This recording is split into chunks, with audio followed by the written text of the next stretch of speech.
3D studio ম্যাক্সে আমাদের এই পর্যন্ত কাজগুলো আমরা কমপ্লিট করছি। আজকে আমরা কিভাবে ক্যামেরাটা সেটিং করতে হয় সেটা দেখাবো। অনেকেই কিন্তু ক্যামেরা সেটিং করতে পারে না, তো আমাদের তাদের জন্য এই ভিডিওটা করা। সর্বপ্রথম আমাদের যে কাজটা করতে হবে, এখান থেকে আমরা জাস্ট ক্যামেরাটা সিলেক্ট করবো। যে ক্যামেরা লেখাই আছে, হ্যাঁ, ক্যামেরাতে ক্লিক করবেন, অবশ্যই টার্গেট করার পর আমাদের ক্যামেরা কোন দিকে ভিউতে আমরা দেখাতে চাচ্ছি। যদি এই দিক থেকে ভিউ হয়, এই দিক থেকে, যেহেতু আমরা এই দিক থেকে দেখাবো, জাস্ট সামনে থেকে এভাবে একটা টান দিবেন, পারবেন না?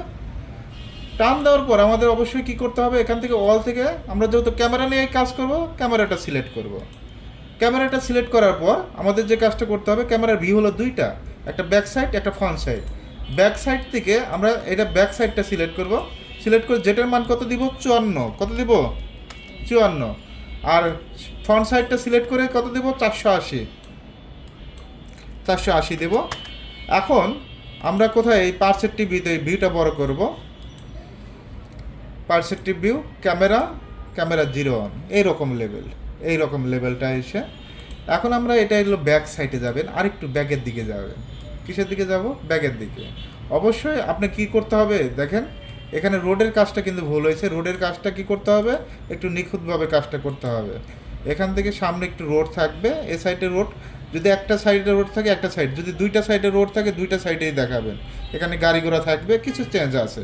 আর ভিউটা যদি কোনো কারণে অ্যাঙ্গেল করার প্রয়োজন পড়ে, এখানে 4টা দিক আছে।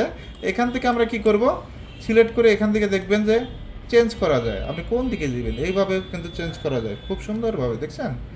ওকে, আমরা যদি এই ভিউতে যাই, ফ্রন্ট ভিউতে যাই, যদি এটা অ্যাঙ্গেল করে দিই, এভাবে কি অ্যাঙ্গেল করা যায় না? বিল্ডিংটা ওই দিকে থাকবে। মানে এক কথায় আপনার মনে যা চায় তাই করতে পারবেন। ক্যামেরা কন্ট্রোল করা শিখতে হবে। আপনি ক্যামেরা যদি কন্ট্রোল না করতে পারেন, তাহলে 3D ম্যাক্সে কাজটা করতে পারবেন না। তো এখান থেকে আমরা ম্যাক্সিমাইজ ভিউ পুটে যাব, জাস্ট অনলি একটা ভিউ। জাস্ট এখান থেকে একটা রোডটা অনেক বড় হবে, আর সামনে থেকে রোডটা দেখা যাবে। রোডটা বড় করতে হবে, ঠিক আছে? তাছাড়া সব কিছু ঠিক আছে।